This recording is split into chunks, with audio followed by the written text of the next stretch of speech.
¿sí? No necesita ser igualito que al que les he subido en el sistema, puede ser diferente, pueden usar cuadraditos, o pueden hacer como fichas, pueden usar recortes, programas de computadora, ustedes deciden, pueden hacerlo como mapa mental, como mapa conceptual, no hay problema, pero tienen que tener todos esos elementos que se les ponen en el modelo, ¿sí? El vademecum lo vamos a entregar en físico, eso es lo único que vamos a tener que entregar en físico. Por lo tanto, son 5 fármacos y esta sería la entrega el 4 de noviembre, vale decir, de aquí a una semana más, de este lunes el siguiente lunes, ¿sí? Entonces van a tener tiempo suficiente para hacer con calma y consultar cualquier duda que tengan, ¿sí? Recordarles además que nuestro temario para este segundo parcial es alcoholes, que es el tema 23, antiepilépticos, que es el tema 24, anestésicos locales, que es el tema 26, anestésicos generales, que es el tema 25, vale decir, aquí estamos, 23, 24, 25, 26 seguidos, ¿sí? Relajantes musculares, que sería el 27, ahí están, 24, 25, 26, 27, ¿sí? Y generalidades de antimicrobianos, que es el tema 51, ese saltamos, ese ya es para introducir antimicrobianos. Y al final es todo antimicrobianos, implica antibacterianos, antiparasitarios, antivirales, antimicóticos, etc. ¿Sí? Entonces, pienso que sí vamos a terminar. Si hay cualquier modificación, vamos a coordinar con la doctorita de Lima. Tal vez antimicrobianos, generalidades, dejamos para el final, pero depende del avance. ¿Sí? Nosotros hoy vamos a empezar con ustedes relajantes musculares y el examen es recién el 11, estamos bien. ¿Sí? Solo que con el otro grupo, como ayer no hemos pasado por su congreso y ellos tienen 3 periodos juntos, los voy a ver directamente la otra semana. Entonces vamos a ir coordinando. ¿Ya? ¿Alguna duda hasta ahí? ¿Sí? La información de los medicamentos la tenemos que sacar del mismo vademecum. Pueden usar el Katsu, pero no está tan completo. ¿Sí? Es mejor vademecum.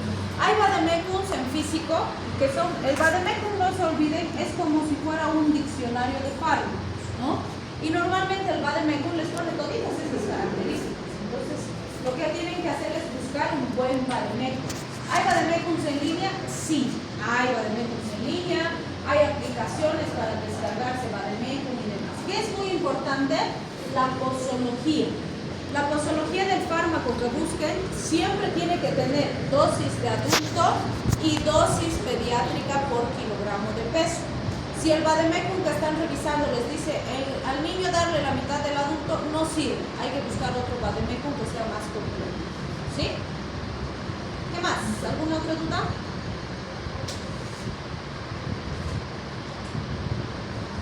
Bien, entonces, dicho todo eso, pues vámonos a avanzar.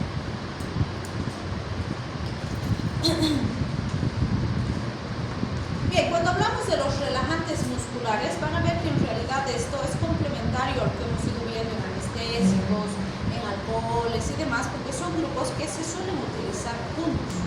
Entonces nos interesa conocer los tipos de relajantes musculares, entender cómo van a actuar en el organismo, cuándo los vamos a usar y, como siempre, pues lo que más nos interesa es su aplicación clínica, ¿no? Sus aplicaciones en la salud. Entonces, fíjense, clásicamente decimos, los relajantes musculares, el nombre nos dice, son fármacos que relajan el músculo esquelético. Entonces, la pregunta será, ¿cuándo necesito relajar músculo esquelético? Y ahí también vamos a entender la clasificación. Habitualmente se los clasifica en bloqueantes neuromusculares, que eso es en relación a su mecanismo de acción, y fármacos espasmolíticos, es decir, que disminuyen el espasmo. Y pueden estar unos con los otros relacionados. Entonces, fíjense, cuando yo uso un bloqueante neuromuscular, va a ser un fármaco que relaje el músculo. Y cuando es súper importante que el músculo esté relajado, cuando voy a realizar procedimientos quirúrgicos o voy a trabajar en pacientes en terapia intensiva, por ejemplo. ¿Sí? ¿Por qué? Por ejemplo, fíjense, aquí tengo una cirugía abierta, ¿no? Se ve, bueno, la luz aquí es una macana, pero vamos a ver. Pues fíjense, este es el abdomen de un paciente que está abierto, ¿sí? Han separador mecánico. Si ya han entrado algunas cirugías en TQ, han debido ver que hay separadores manuales, ¿no? Que son como maleables y el internito agarra pues y separa la pared, ¿no? Y estos son mecánicos porque tiene aquí un dispositivo que el cirujano jala y agarra, cierra y ¡pum! Se fija ahí y lo mantiene separado, ¿no? Hay varios tipos, varios modelos y los técnicos quirúrgica van a aprender sus nombres y cuándo se usa cada uno. Pero fíjense, ¿por qué está separando? Porque, por ejemplo, para operar no puedo yo cortar los músculos, ¿no? Y sacar y luego volver a suplir, no. Los músculos no se cortan, los músculos se divulsionan. ¿Qué quiere decir? Se separan nada más para ingresar a la pared y cuando termino de operar otra vez los pongo en su lugar. Si los cortara es súper peligroso, se pueden romper en cualquier momento cuando el paciente hace esfuerzo y demás, sería terrible. Entonces no los cortamos los músculos. Si el tejido blando vamos a ir ingresando, cortando por capas para acceder al abdomen. En este caso, por ejemplo, fíjense, el cirujano tiene que trabajar ahí en las vísceras que están en el abdomen. Entonces, imagínense si yo agarro el separador, separo los rectos anteriores y el músculo recto que es grandote, no es todo el abdomen, ¡pam! Se contrae. Escucha, esto puede volar, el cirujano que está ahí cortando, se corta él o corta al paciente. Sería terrible si el músculo se contrajera en estas condiciones. Y por eso es que el anestesiólogo, aparte de que va a anestesiar al paciente, le va a dar relajantes musculares para que ese músculo esté sueltito. Y el cirujano pueda abrir, manipular, hacer lo que tiene que hacer. ¿Sí? Entonces, por eso decimos, en las cirugías siempre se usan relajantes musculares. ¿Sí? También vamos a ver, por ejemplo, pacientitos que tienen que conectarse a un ventilador mecánico, ¿no? ¿Por qué? Al ventilador mecánico yo le programo y le digo, vas a respirar o vas a ventilar 12 ventilaciones por minuto. Y como es máquina, así exactito 12 por minuto va a ventilar, ¿sí? Pero si a ustedes yo ahorita les digo ya, el que ventila más de 12 por minuto le pongo menos 10 puntos en su siguiente práctica. Ya se van a asustar, ya se van a hiperventilar y no van a poder controlar, unos más, unos menos y se va a disparar, ¿sí?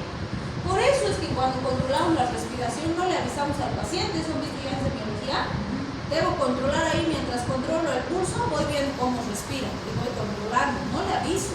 Porque solo el hecho de decirle, espera, voy a controlar tu respiración, ya hace que la altere. Inconscientemente el paciente ya respira más rápido, más lento, más lento, ¿sí?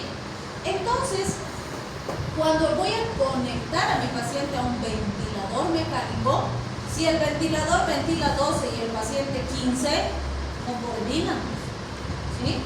Y el ventilador va a estar todo el rato, las alarmas ahí porque hay una descoordinación completa con el paciente. Entonces, cuando lo conecto, le bloqueo la función de sus músculos, le doy relajantes musculares y la máquina se encarga de ventilar por el paciente. Sus músculos están completamente relajados.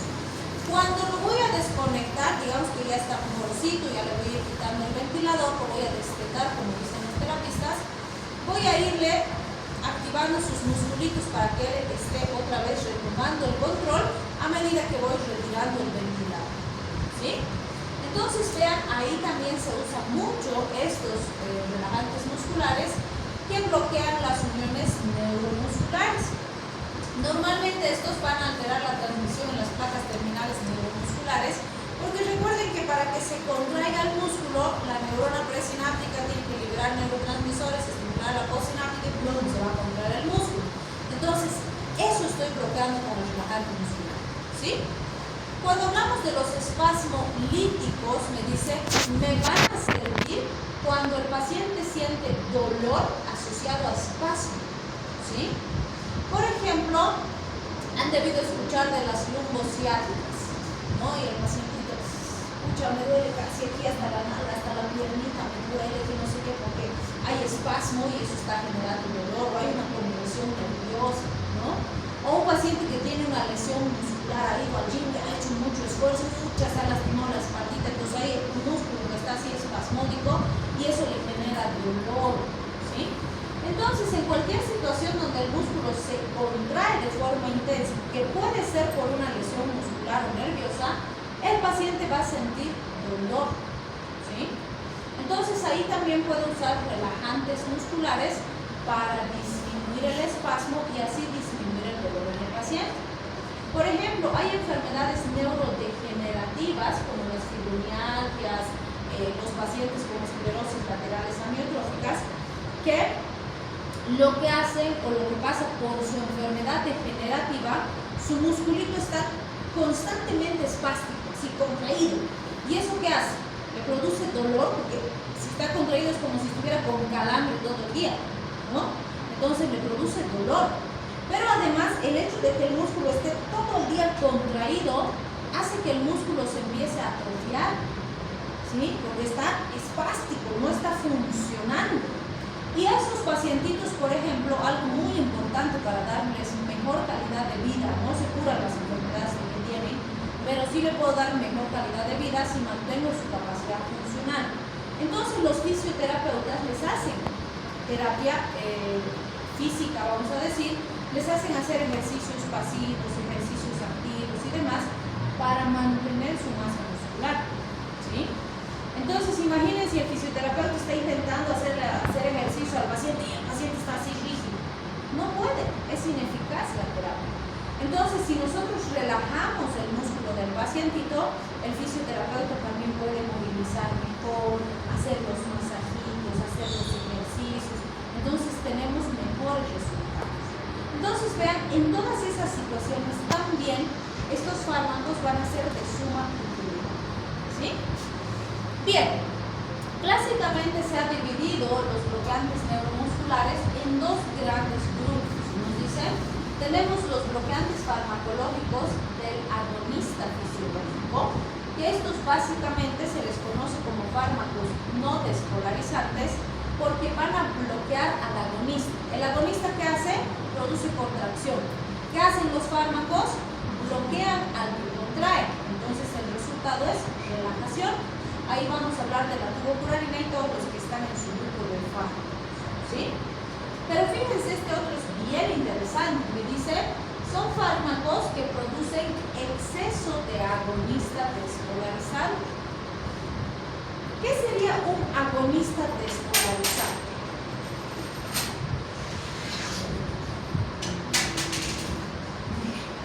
¿Qué estás jugando?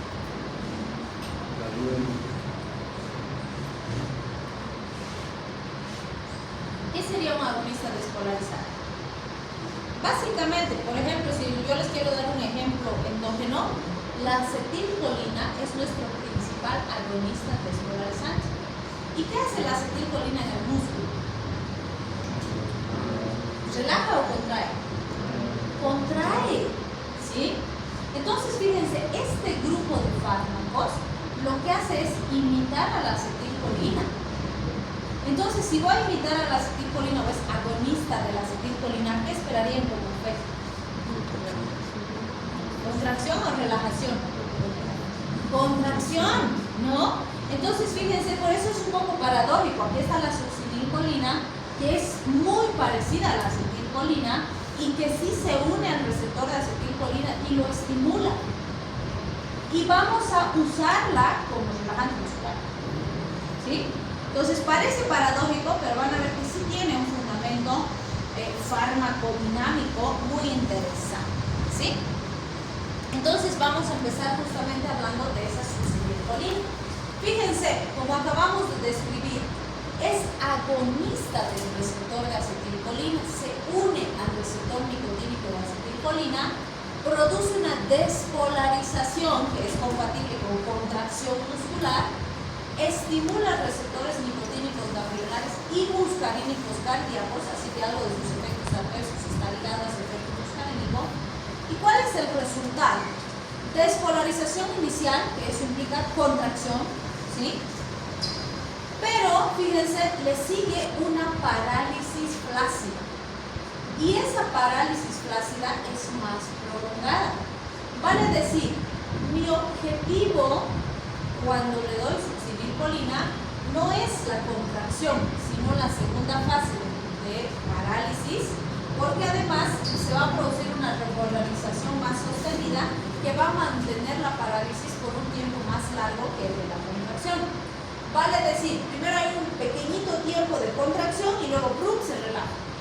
Mi objetivo cuando la uso es esa fase de relajación. Ahí voy a trabajar. ¿Sí? Entonces, aunque parecía incoherente, ahora tiene sentido, ¿no? ¿Ya han practicado intubar paciente? ¿En maniquí? ¿Ni en maniquí? Sí. ¿En maniquí sí? Los que han practicado el maniquí, ¿qué tal? ¿Fácil? ¿El maniquí? El maniquí es un poquito más fácil. ¿Y en pacientes será que van a practicar cuando vayan a hacer sus rotaciones?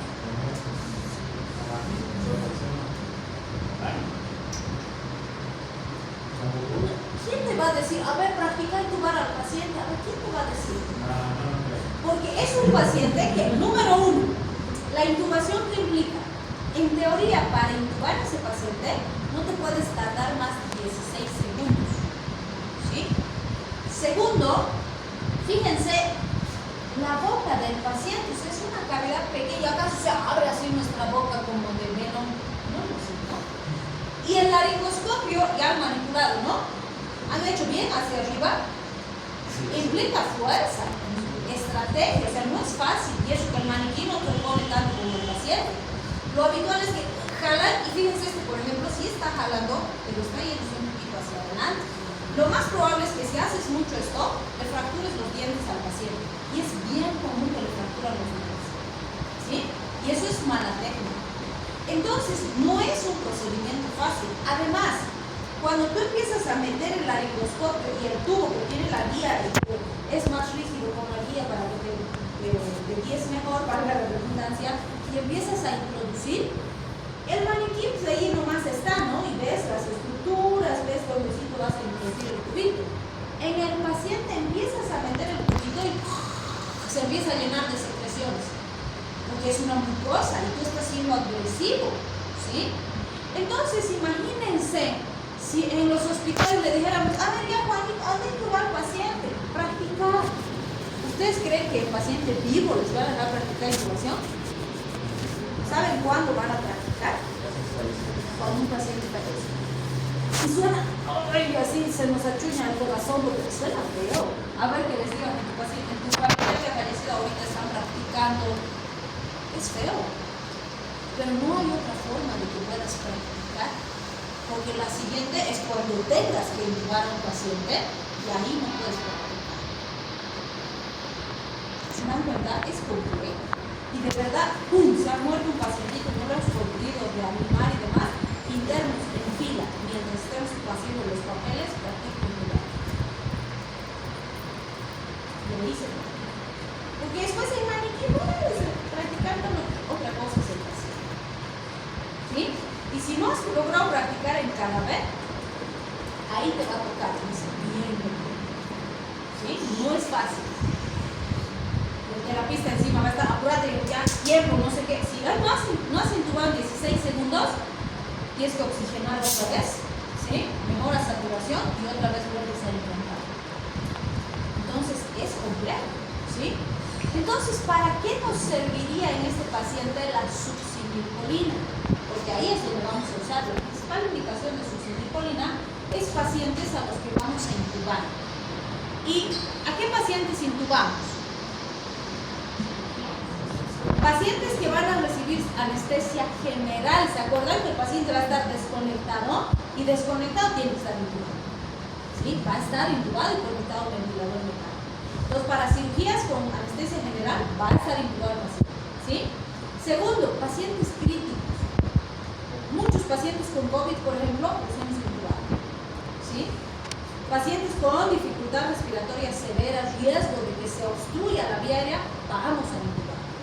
Entonces, todos esos pacientes normalmente son pacientes críticos, a no ser que sea una cirugía programada, no es crítica. Pero el resto son pacientes críticos. No a cualquier paciente lo vamos a poner a un ventilador mecánico, tiene que estar realmente grave. ¿Sí? Entonces, vean, es un procedimiento bastante complejo. ¿Sí?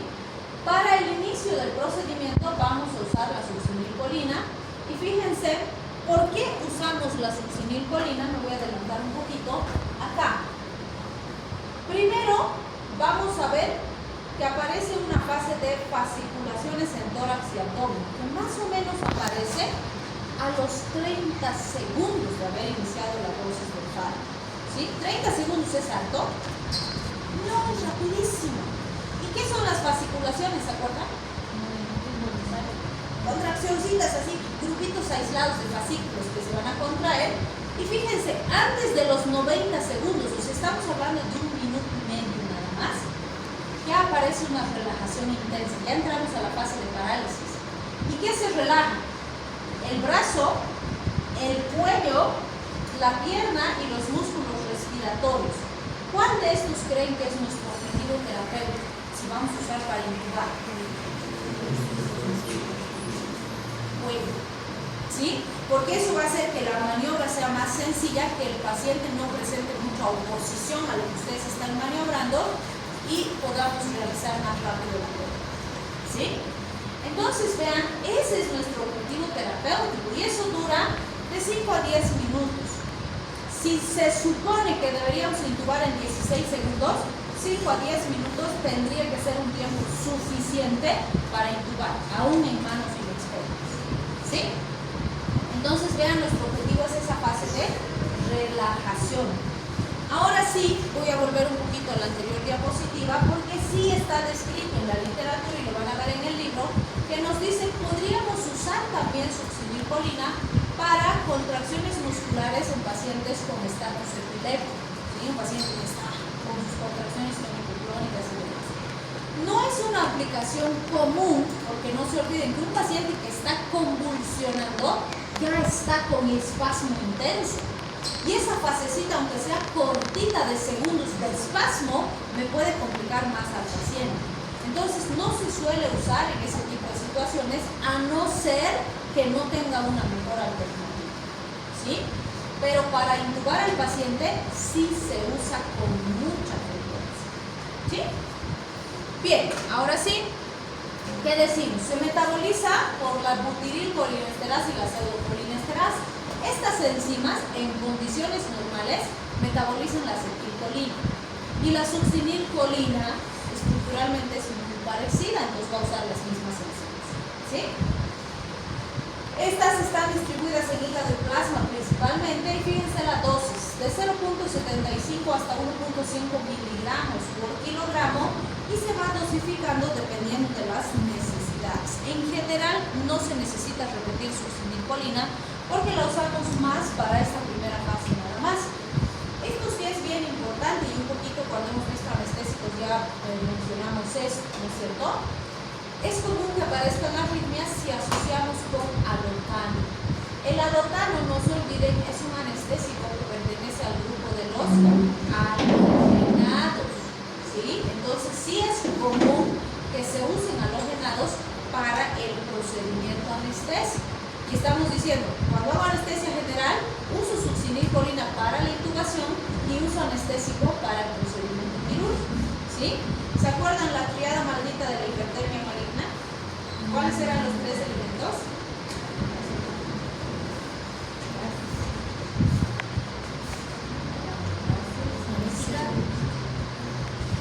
Genética.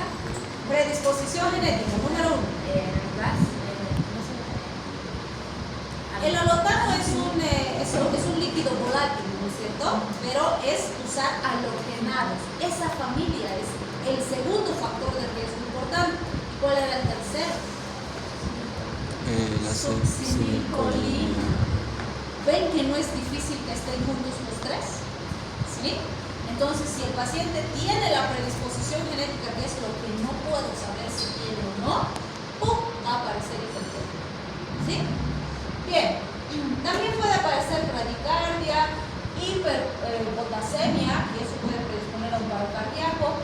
Este es importante, no es común, pero sí hay que tenerlo presente.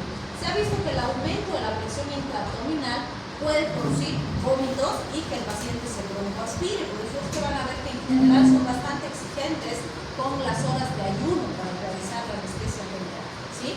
Obviamente en situaciones de cirugías programadas, por ejemplo, o de procedimientos en los que tenemos tiempo, ¿no? Pero si es algo muy urgente y demás, bueno, entrará con más cuidado. También se ha visto que puede aumentar la presión intraocular, y ese aumento de la presión intraocular es cortito, súper transitorio, menos de 60 segundos. Que para un paciente que no tiene problemas de glaucoma, de hipertensión ocular, no es problema porque va a pasar rápido. Pero un pacientito que ya tiene glaucoma, ese periodo cortito podría complicarnos y deteriorar más la visión del paciente. ¿Sí? Entonces, tomar en cuenta los antecedentes. Se ha visto dolor muscular postquirúrgico, ¿no? Normalmente cuando las dosis son más altas, por encima de 1.5 miligramos por kilogramo, ahí que se ha visto. Por ejemplo, a veces, sobre todo pacientes que son así muy grandes, muy musculosos y sus cuellos son así como más fibrosos, más cortos, es más difícil intubar.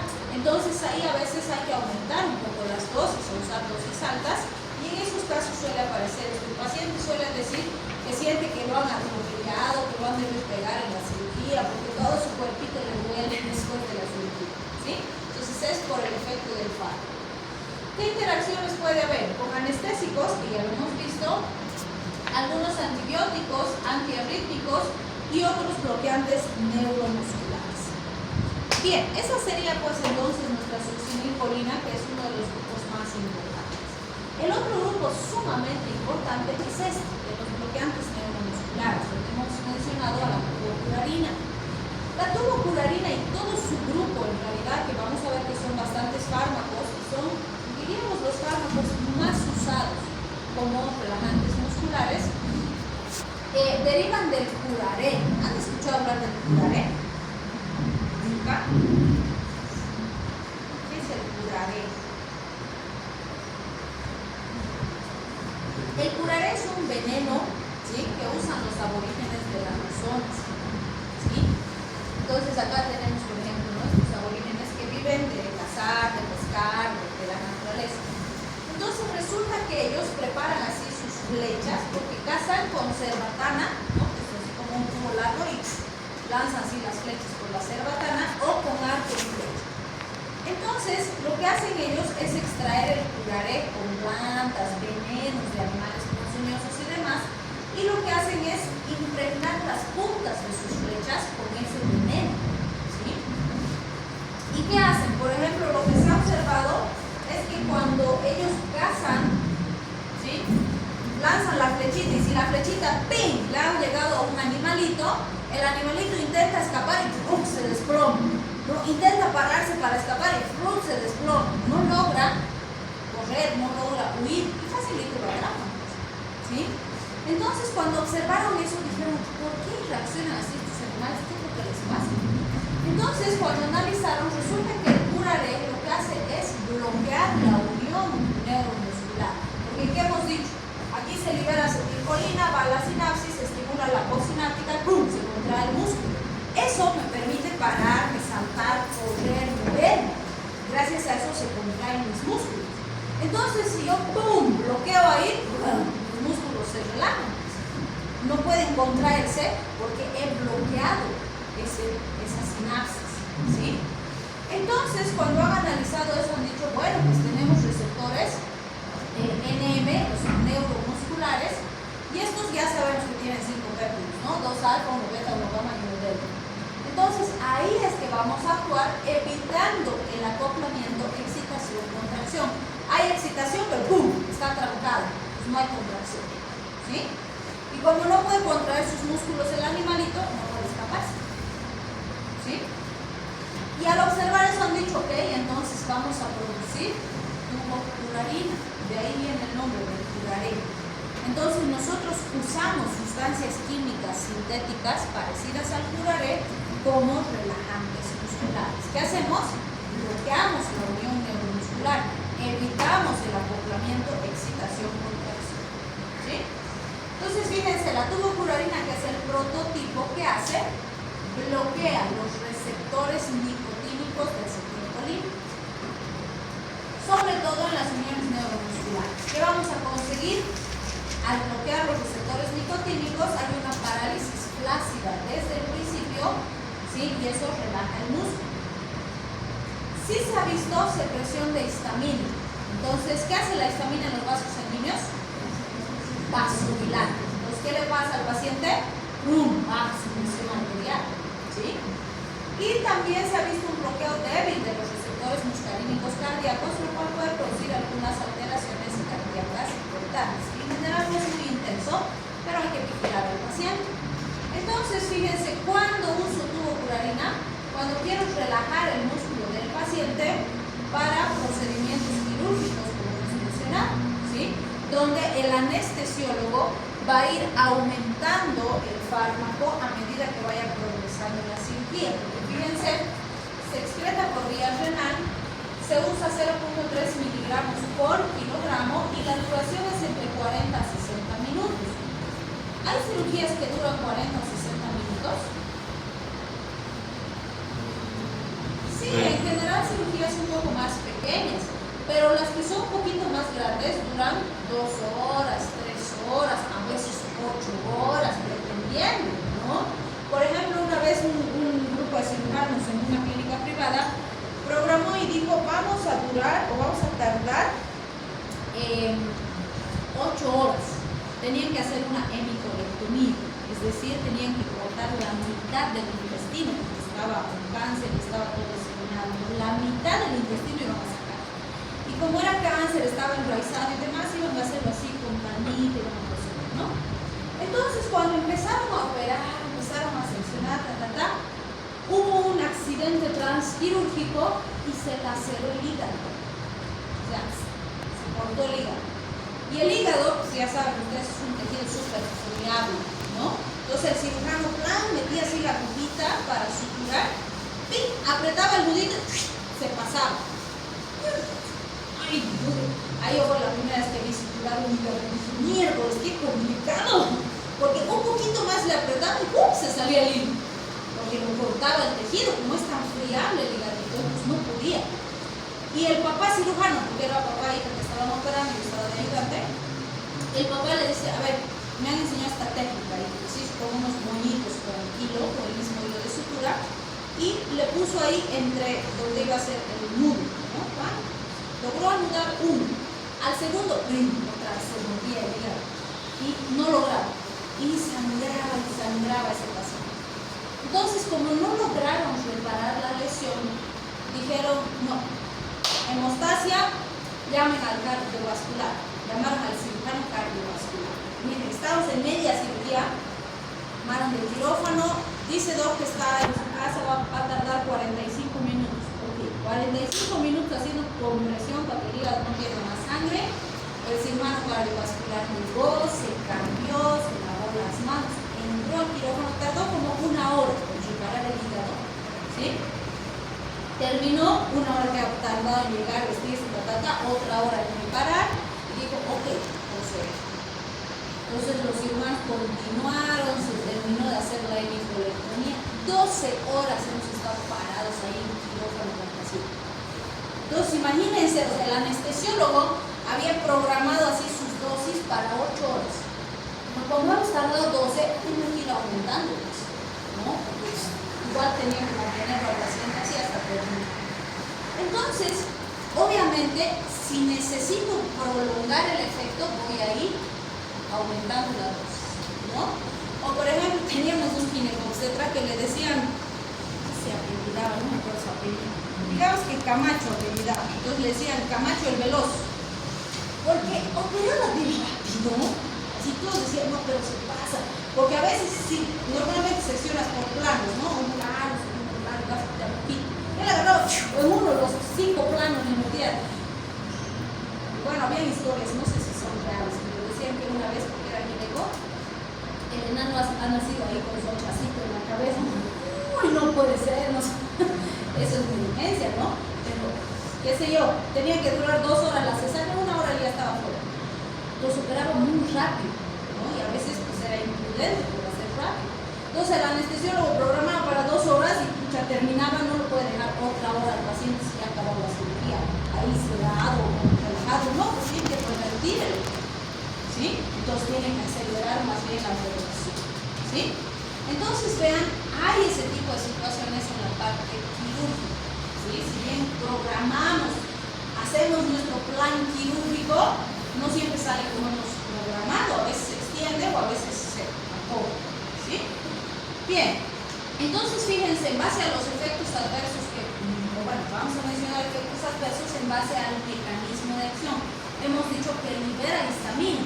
Entonces, el principal efecto adverso por esa secreción de histamina es la hipotensión. ¿Sí? Y puede haber apnea prolongada. ¿Qué sería la apnea prolongada?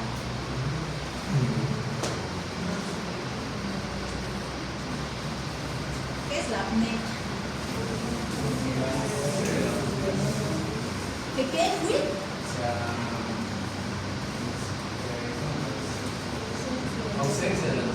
Ausencia de la respiración. Entonces, fíjense, como lo hemos relajado tan intenso al paciente para conectar al ventilador y lugar de qué sé yo, los músculos ventilatorios también están relajados, entonces puede ser término de la cirugía unos contránicos.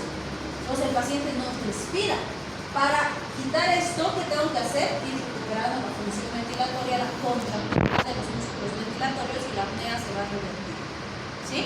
Entonces, ese es uno de los efectos más peligrosos casi de todos los anestésicos generales, ¿sí? Perdón, de todos los relajantes musculares. Entonces van a ver que en casi todo este grupo la apnea prolongada es el efecto adverso más común, que normalmente el anestesiólogo lo vigila y lo controla bien, pero hay que estar pendientes, ¿sí?